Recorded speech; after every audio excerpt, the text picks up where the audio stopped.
Hello friends, good morning to everybody. आपल्या या नवीन YouTube चॅनलमध्ये तुम्हा सगळ्यांचे स्वागत आहे. या चॅनलचं नाव आहे करंट अफेअर्स मराठी DNA म्हणजेच डेली न्यूज ॲनालिसिस. तर आजच्या 9 फेब्रुवारी 2023 च्या आज चालू घडामोडी आपण डिटेलमध्ये पाहणार आहोत.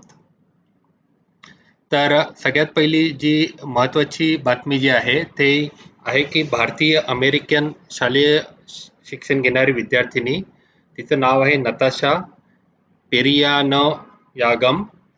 हिचे नाव सलग दुसऱ्या वर्षी देशांच्या जगातील सर्वात हुशार विद्यार्थ्यांच्या यादीत आहे.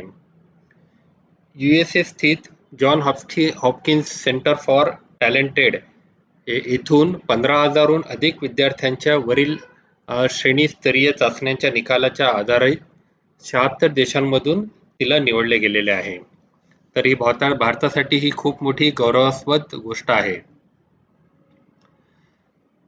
दुसरी जी आहे महत्त्वाची नियुक्ती, कॅनरा बँकेने के सत्यनारायण राजू यांची नवीन MD मॅनेजिंग डायरेक्टर म्हणून नियुक्ती केली आहे. त्यांनी LV प्रभाकर यांची जागा घेतली आहे.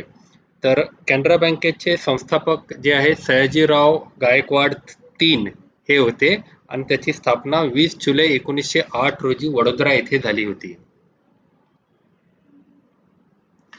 तिसरी महत्त्वाची बातमी जी आहे नियुक्तीच्या बद्दलच आहे. हार्वर्ड लॉ रिव्ह्यूच्या अध्यक्षपदी प्रथमच भारतीय अमेरिकन महिलेची निवड झाली आहे. तर यामध्ये द्वितीय वर्षाची विद्यार्थिनी अप्सरा अय्यरची प्रतिष्ठित हार्वर्ड लॉ रिव्ह्यूच्या अध्यक्षपदी निवड झाली आहे. अप्सरा अय्यर ही या प्रतिष्ठित प्रकाशनाच्या 136 वर्षांच्या इतिहासात या पदावर नाव मिळवणारी पहिली महिला ठरली आहे. तर अय्यर हार्वर्ड लॉ रिव्ह्यूचे 137वे अध्यक्ष म्हणून निवडून आली आहे. ची स्थापना 1887 मध्ये झाली होती आणि हे सर्वात जुने विद्यार्थ्यांनी चालवल्या जाणाऱ्या कायदेशीर शिष्यवृत्ती प्रकाशनापैकी एक आहे. Law review Harvard law school अंतर्गत संचालित कायदेशीर क्षेत्रातील प्रकाशित लेखांचे पुनरावलोकन आणि निवड करणारी संस्था आहे. ती दक्षिण आशियाई कायदा विद्यार्थी संघटनेचे सदस्य देखील आहे. पुढची बातमी जी आहे ती महिंद्रा फायनान्सचे MD आणि CEO म्हणून राहुल रुबेल्लो यांची नियुक्ती झालेली आहे. ते रमेश लायर यांची जागा घेतील आणि सध्या ते कंपनीचे मुख्य कार्यकारी अधिकारी COO म्हणून काम करत आहे. Mahindra and Mahindra finance services लिमिटेडच्या संचालक मंडळाने यांची व्यवस्थापकीय संचालक MD आणि मुख्य कार्यकारी अधिकारी CEO या पदावर नियुक्ती केलेली आहे. पुढची महत्त्वाची जी गोष्ट आहे ती भारतातील दुग्ध उत्पादनाच्या बाबतीत आहे. तर जागतिक दुधात 24% योगदानासह भारत हे पहिल्या क्रमांकावर आलेला आहे. Food and Agriculture Organization Corporate Statistics Database FAO-STAT च्या उत्पादन आकडेवारीनुसार भारत जगातील सर्वात मोठा दूध उत्पादक देश झाला आहे. 2021-22 मध्ये जागतिक दूध उत्पादनात 24% असे भरघोस योगदान भारताने दिले आहे. भारताच्या दुधाच्या उत्पादनात गेल्या 8 वर्षात 2014-15 आणि 2020-21 मध्ये 51% वाढ नोंदवण्यात आलेली आहे आणि 2021-22 मध्ये ते 220 दशलक्ष टन झाले आहे. पशुसंवर्धन आणि दुग्ध व्यवसाय विभाग दुग्ध व्यवसाय क्षेत्रातील आर्थिकदृष्ट्या दुर्बल शेतकऱ्यांना लाभ देण्यासाठी विविध योजना राबवते. दुग्ध व्यवसाय विकासासाठी राष्ट्रीय कार्यक्रमाचा उद्देश दूध आणि दुग्धजन्य पदार्थांची गुणवत्ता वाढवणे आणि संघटित खरेदी प्रक्रिया, मूल्यवर्धन आणि विपणनाचा वाटा वाढवणे हे आहे. साठी राष्ट्रीय कार्यक्रमाबद्दल आपण पाहूया. फेब्रुवारी 2014 मध्ये 3 आधीच्या चाललेल्या योजनांचे विलीनीकरण करून सुरू करण्यात आलेली आहे राष्ट्रीय डेअरी विकास कार्यक्रम. गुणवत्ता आणि स्वच्छ दूध उत्पादनासाठी पायाभूत सुविधा मजबूत करणे आणि सहकारी संस्थांना सहाय्य करणे यासाठी दुग्ध व्यवसाय विकासासाठी राष्ट्रीय कार्यक्रम राबवण्यात आला होता. दुग्ध व्यवसाय क्षेत्रासाठी सरकारी उपक्रम जो आहे तो राष्ट्रीय गोकुळ मिशन निवडक प्रजननाद्वारे स्थानिक जातींच्या विकास आणि संवर्धनासाठी 2025 कोटी रुपयांच्या खर्चासह डिसेंबर 2014 मध्ये सुरू करण्यात आले. त्यामध्ये पाहण्यात आलं असेल की आपल्याजवळ महत्त्वाच्या ज्या देशी गायी ज्या आहेत जसे की गीर आहे त्याच्यापासून संवर्धन कशा प्रकारे करता येईल याबद्दल संशोधन करण्यात आलेलं आहे. राष्ट्रीय प्राणी रोग नियंत्रण कार्यक्रम NADCP त्यामध्ये 100% गुरे, म्हशी, मेंढ्या, शेळी आणि डुक्कर लोकसंख्येला लसीकरण करून पाय अँड तोंड रोग म्हणजेच फूट अँड माउथ डिसीज अँड ब्रुसेलोसिसच्या नियंत्रणासाठी सप्टेंबर 2019 मध्ये सुरू करण्यात आलेली ही एक प्रमुख योजना आहे. भारतीय दुग्ध क्षेत्र जगाची ही दुग्ध राजधानी म्हणून भारत दुग्ध व्यवसायात उत्पादनात प्रथम क्रमांकावर आहे आणि 24% योगदान संपूर्ण जगाच्या दुग्ध उत्पादनामध्ये भारताने दिलेलं आहे. दुग्ध व्यवसाय हे राष्ट्रीय अर्थव्यवस्थेत 5% योगदान देणारे एकमेव सर्वात मोठे कृषी क्षेत्र आहे. गेल्या 5 वर्षात 6.4% त्याचे योगदान आहे. डेअरी उद्योगात सुमारे 8 दशलक्ष लोक प्रत्यक्ष किंवा अप्रत्यक्षपणे रोजगार करतात. केंद्रीय मत्स्य व्यवसाय, पशुसंवर्धन आणि दुग्धविकास मंत्री श्री पुरुषोत्तम रुपाला यांनी आज लोकसभेत लेखी उत्तरात ही माहिती दिलेली आहे. पुढची महत्त्वाची न्यूज जी आहे ती इस्रोच्या बद्दल आहे. गगनयान यांनी त्याची एक ट्रायल सक्सेसफुली घेण्यात आलेली आहे. तर त्याच्याबद्दलची ही महत्त्वाची न्यूज हिंदू न्यूजपेपरमध्ये आलेली आहे. गगनयान हे भारतीय अंतराळ संशोधन संस्था म्हणजे इस्रोचे मिशन आहे. गगनयान शेड्यूल अंतर्गत 3 उड्डाणे कक्षेत पाठवली जाणार आहेत. त्यातील 2 मानवरहित उड्डाणे आणि 1 मानव अंतराळ उड्डाण असेल. तर ऑर्बिटल मॉड्यूल नावाच्या गगनयान सिस्टम मॉड्यूलमध्ये एका महिलेसह 3 भारतीय अंतराळवीर असतील. ते पृथ्वीपासून 300 ते 400 किलोमीटर उंचीवर कमी पृथ्वी कक्षेत पृथ्वीभोवती फिरेल. तर हे त्याचं एक मॉडेल आहे गगनयानचं आणि हे स्पेसफुल घातलेले ॲस्ट्रॉनॉट्स आहेत. तर इस्रोने भारतीय नौदलासह गगनयान मानवी अंतराळ उड्डाण मोहिमेसाठी महत्त्वपूर्ण चाचणी घेतली आहे. मंगळवारी त्यांनी कोचीमधील नेव्हीच्या वॉटर सर्व्हायव्हल टेस्ट फॅसिलिटी मध्ये क्रू मॉड्यूलच्या प्राथमिक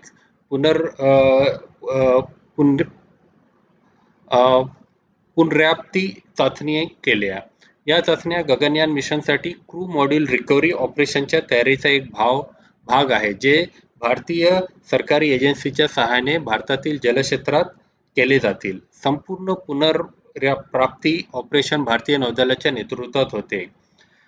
इस्रोच्या म्हणण्यानुसार कोणत्याही यशस्वी मानव अंतराळ उड्डाणासाठी क्रूची सुरक्षित पुनर्प्राप्ती ही अंतिम पायरी असल्याने ते अत्यंत महत्त्वाचे आहे. 3 दिवसांच्या मोहिमेसाठी 400 किलोमीटर कक्षेच्या 3 सदस्याच्या क्रू लॉन्च करून भारतीय पाण्यात उतरून त्यांना सुरक्षित पृथ्वीवर परत आणून मानवी अंतराळ उड्डाण क्षमतेचे प्रात्यक्षिक या प्रकल्पाचा मुख्य उद्देश आहे.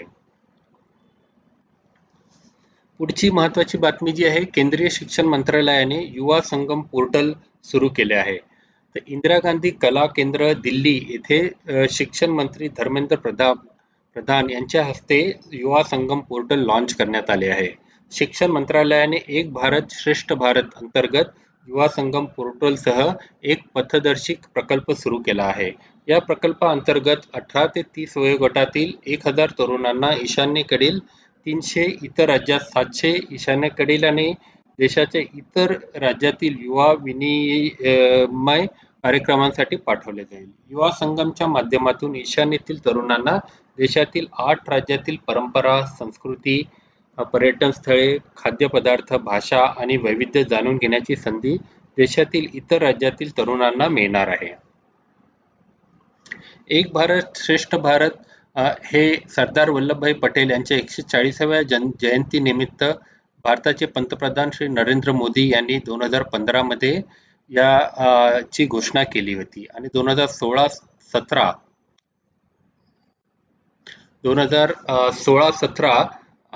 या आर्थिक वर्षाच्या अर्थसंकल्पात अर्थमंत्र्यांनी एक भारत श्रेष्ठ भारत ही स्कीम लॉन्च केली होती. हा केंद्रीय शिक्षण मंत्रालयाचा उपक्रम आहे.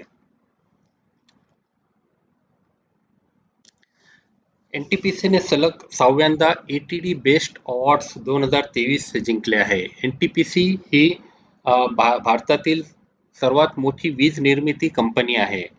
तर त्याला USA द्वारे एटीडी ला असोसिएशन फॉर टॅलेंट डेव्हलपमेंट हा बेस्ट अवॉर्ड 2023 मध्ये देण्यात आला आहे. एनटीपीसीने प्रतिभा विकासाच्या क्षेत्रात एंटरप्राइजेसचे यश दाखवल्याबद्दल 6व्यांदा हा पुरस्कार जिंकला आहे. Association for talent development USA ही प्रतिभा विकासाच्या क्षेत्रातील सर्वात मोठी जगातील संघटना आहे आणि डीचा बेस्ट ऑफ अवॉर्ड हा शिक्षण आणि विकास क्षेत्रात सर्वात प्रतिष्ठित पुरस्कार मानला जातो.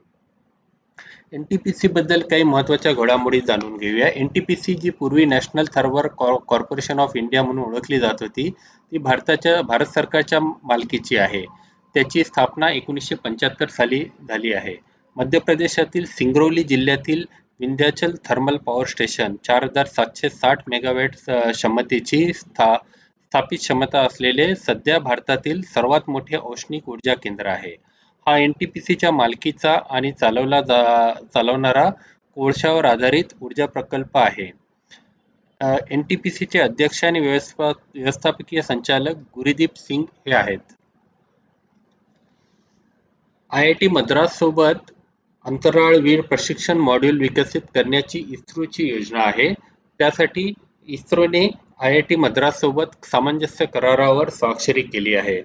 ऑगमेंटेड रियालिटी AR आभासी वास्तविकता म्हणजे व्हर्च्युअल रियालिटी आणि मिश्रित वास्तव म्हणजेच मिक्स्ड रियालिटी तंत्रज्ञान वापरून भारतीय अंतराळ उड्डाण कार्यक्रमासाठी प्रशिक्षण मॉड्यूल तयार करण्यासाठी हा सामंजस्य करार आहे. IIT मद्रासच्या एक्सपिरियन्शियल टेक्नॉलॉजी इनोव्हेशन सेंटर मध्ये हे मॉड्यूल तयार केले जातील. याचा उपयोग इस्रोच्या ह्युमन स्पेस फ्लाइट सेंटर मधील अभियंत्यांना शिक्षण देण्यासाठी देखील केला जाईल. तर पुढची महत्त्वाची न्यूज जी आहे ती ओपन AI चार्ट GPT बद्दल आहे. चार्ट GPT म्हणजे जनरेटिव्ह प्री ट्रेंड ट्रान्सफॉर्मेशन हा त्याचा फुल फॉर्म आहे आणि आर्टिफिशियल इंटेलिजन्स AI ही संशोधन कंपनी ओपन AIने चार्ट GPTची घोषणा केली होती आणि चार्ट GPT हा एक प्रोटोटाइप संवाद आहे ज्याच्यावर आधारित AI चॅटबॉट आहे जो नैसर्गिक मानवी भाषा समजून घेण्यास आणि प्रभावीपणे तपशीलवार माहिती लिखित मजकूर सांगण्यास सक्षम आहे. आपण व्हॉट्सॲप वापरतो त्यामध्ये चॅट करतो. एक माणूस दुसऱ्या माणसाशी चॅट करतो किंवा मेसेज पाठवतो. पण यामध्ये कसं आहे चार्ट जीपीटी मध्ये चॅट ते आहे पण जीपीटी जो अर्थ आहे तो एक आपला प्रश्न उतरला ना तो उत्तर देणारा जो तो वेल ट्रेंड आर्टिफिशियल इंटेलिजन्सने ट्रेंड एक कम्प्युटर असेल आणि रोबोट सारखा असेल जे आपल्याला उत्तर देईल. याच्यावर महत्वाचे जे आहे हे जीपीटी 3.5 हे जे आहे यावर आधारित तंत्रज्ञानावर चार्ट जीपीटी काम करते. त्यामध्ये एक डीप लर्निंग अल्गोरिथम असतो. ते एक मशीन लर्निंगचा पार्ट आहे. या भाषा मॉडेलवर जे मानवासारखे मजकूर तयार करते. तंत्रज्ञान भविष्यात एकाच प्रश्नासाठी भिन्न उत्तरे तयार करते आणि कारण जी कालांतराने सुधारते आणि मशीन लर्निंगद्वारे चांगल्या प्रकारे उत्तर देता येते. चॅट जीपीटीने 5 दिवसात 1 दशलक्ष वापरकर्ते त्यांनी त्याचे उद्दिष्ट गाठले होते आणि 30 नोव्हेंबर 2022 रोजी त्यांनी हे लॉन्च केलं होतं आणि त्याचे विकासक जे आहे ओपन AI हे आहेत. Sam Altman, read Hoffman, Jessica Livingstone, Elon Musk यांनी सॅन फ्रान्सिस्कोमध्ये 2015 मध्ये या संस्थेची स्थापना केली होती. तर गुगलने आर्टिफिशियल इंटेलिजन्स चॅटबॉट बार्ड हे सादर केले आहे. BARD. तर बार्ड नावाचा संभाषणात्मक आर्टिफिशियल इंटेलिजंट चॅटबॉट गुगलने लॉन्च केला आहे कारण त्यांना आता चार्ट जीपीटी मुळे एक मोठी स्पर्धा होईल अशी आशंका वाटते. त्यामुळेच त्यांनी हे तयार केलं आहे.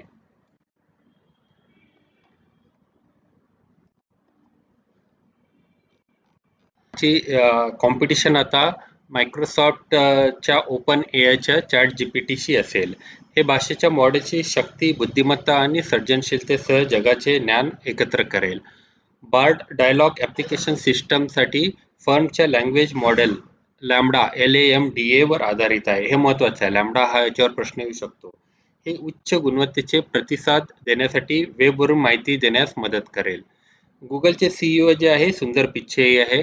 तर लॅम्बडा आणि बार्डच्या बाबतीत विचार करता ते आता आपण गुगलमध्ये सर्च केल्यावर आपल्याला सगळे वेब पेजेस देतात रिलेटेड. आपल्याजवळ thousands of the web pages देतात. पण चॅट जीपीटी काय करतं, तुम्ही त्याला प्रश्न विचारल्यावर बेस्ट उत्तर ऑलरेडी त्याच्याजवळ असतं. ते कन्साइज करून छोट्या फॉर्म मध्ये आपल्याला त्याच्यातून उत्तर देते.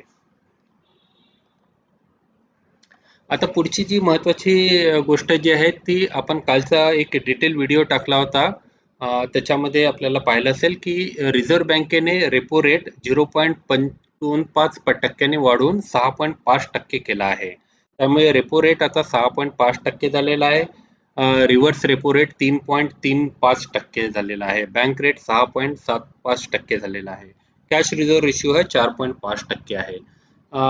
तुम्ही सगळ्यांनी हे RBIच्या वेबसाईटवरून करंट रेट्स असतात ते नक्की परीक्षेच्या आधी पाहावेत, कारण दर 3 महिन्यांनी याची बदल होत असतो. तो चालू आर्थिक वर्षात 2022-23 साठी GDP वाढीचा अंदाज RBIने 6.8% वरून 7% वर नेलेला आहे. याच वेळी पुढील आर्थिक वर्षी 2023-24 मध्ये GDPचा दर हा 6.4% राहण्याचा अंदाज आहे. RBIने चालू आर्थिक वर्षात किरकोळ महागाई दर 6.5% आणि पुढील आर्थिक वर्षात 5.3% राहण्याचा अंदाज व्यक्त केला आहे. रेपो दर हा व्याज दर आहे ज्याच्यावर व्यावसायिक बँका त्यांच्या तात्काळ गरजा पूर्ण करण्यासाठी मध्यवर्ती बँकेकडून पैसे घेतात. यात वाढ झाल्यास बँका वित्तीय संस्थांकडून कर्ज घेणे महाग होईल आणि सध्याच्या कर्जाचा EMI चा हप्ता हा वाढण्याची शक्यता असते. पुढची महत्वाची न्यूज जी आहे ती इंदोर म्युनिसिपल कॉर्पोरेशनच्या बाबतीत आहे. इंदोर ही भारतातील सगळ्यात पहिली कॉर्पोरेशन बॉडी बनलेली आहे ज्यांनी ग्रीन बॉन्ड्स लॉन्च केलेले आहेत. तर ग्रीन बॉन्ड लॉन्च करण्याच्या मागे 244 कोटी रुपये उभारण्याची महापालिकेची योजना आहे. ही रक्कम खरगोन जिल्ह्यात असणाऱ्या नर्मदा नदीच्या काठावरील हमसमराज आणि आशुखेडी गावामध्ये जुलात पंपिंग स्टेशनवर सुमारे 305 कोटी रुपयांच्या गुंतवणुकीसह 60 मेगावॅटचा सौर ऊर्जा प्रकल्प उभारण्यासाठी वापरली जाईल. ते इंदोर महानगरपालिका शहरातील पिण्याच्या पाणी पुरवठ्यासाठी जुलात पंपिंग स्टेशनमधून पाणी उपसते. त्यासाठी दरमहा 25 कोटी रुपयाची वीज बिलपोटी खर्च केला जातो. हा प्लांट कार्यान्वित केल्यानंतर विजेचा खर्च दरवर्षी 5 ते 6 कोटी रुपयांनी कमी होणार आहे. इंदोर महापालिकेचा हा बॉन्ड 10 ते 14 फेब्रुवारी 2023 दरम्यान उघडेल आणि नंतर ते नॅशनल स्टॉक एक्सचेंज मध्ये सूचीबद्ध केले जाईल. तर ग्रीन बॉन्ड म्हणजे काय? तर ग्रीन बॉन्ड म्हणजे हे कर्ज मिळवण्याचे एक साधन आहे ज्याद्वारे ग्रीन प्रकल्पांसाठी निधी उभारला जातो. मुख्यत्वे सौर ऊर्जा, क्लीन वाहतूक, स्वच्छ वाहतूक, शाश्वत जल व्यवस्थापन इत्यादी गोष्टींचा याच्यात सहभाग असतो. पर्यावरण आणि हवामानासाठी सकारात्मक योगदान देणाऱ्या प्रकल्पांना वित्त पुरवठा किंवा पुनर्वित्त देण्याच्या उद्देशाने संस्थेद्वारे ग्रीन बॉन्ड्स जारी केले जातात. 2022-23च्या आर्थिक संकल्प सादर करताना केंद्रीय अर्थमंत्री निर्मला सीतारामन यांनी सर्वप्रथम ग्रीन बॉन्डची घोषणा केली होती. तर सेबी आणि ग्रीन बॉन्ड्स. सेबी म्हणजे securities and exchange board of India आहे. तर सेबीने एक stronger framework for green bonds तयार केले आहे. त्यासाठी त्यांनी 3 कॅटेगरी तयार केल्या आहेत. ब्लू बॉन्ड, येलो बॉन्ड आणि ग्रीन बॉन्ड्स असे केलेले आहेत. ब्लू बॉन्ड्स म्हणजे जलव्यवस्थापन आणि सागरी क्षेत्राच्या संबंधित आहेत. येलो बॉन्ड्स जे आहेत ते सौर ऊर्जेच्या संबंधित असतात. यासाठी सेबीने इश्यू आणि नॉन परिवर्तनीय सिक्युरिटीजची सूची नियंत्रित करणाऱ्या निकषांमध्ये सुधारणा केली आहे. स्पर्धा कायद्याचा मसुदा तयार करण्यासाठी केंद्राने एक पॅनल स्थापन केले आहे. स्पर्धा विरोधी पद्धतींचा अभ्यास करून 3 महिन्यात डिजिटल स्पर्धा कायदा तयार करण्यासाठी सरकारने 16 सदस्यीय समिती स्थापन केली आहे. या समितीचे अध्यक्ष मनोज गोयल, जे की सचिव कॉर्पोरेट व्यवहार मंत्रालय हे आहेत. डिजिटल अर्थव्यवस्थेतील आव्हानांना सामोरे जाण्यासाठी हे पॅनल स्पर्धा कायदा 2002 च्या विद्यमान तरतुदी आणि संबंधित नियमांचा अभ्यास करेल. आणि कॉम्पिटिशन कमिशन ऑफ इंडियाची स्थापना ऑक्टोबर 2003 मध्ये झाली होती.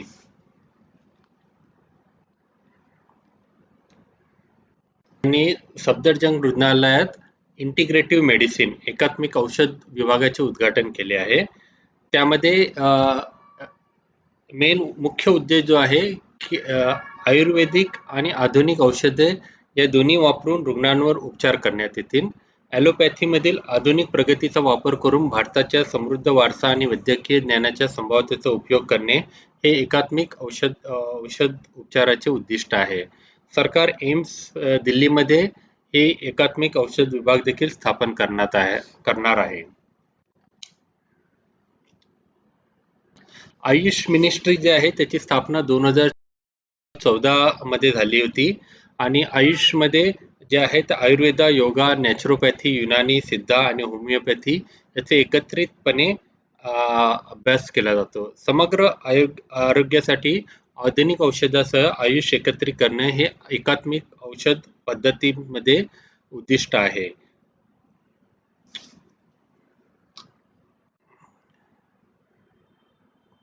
पुढची अतिशय एक युनिक योजना जी आहे मुख्यमंत्री तीर्थ योजना, दर्शन योजना ही मध्य प्रदेश सरकारने सुरू केली आहे. ज्येष्ठ नागरिकांना मोफत आध्यात्मिक सहलीवर नेले जाईल. त्यासाठी त्यांनी IRCTC ची मदत घेतली आहे. 60 वर्षाच्या वरील व्यक्तींना 1 ते 2 तीर्थक्षेत्रांना भेट देण्यासाठी राज्याच्या बाहेरील तीर्थक्षेत्रात नेण्यात जाईल. त्यात दरम्यान प्रवाशांना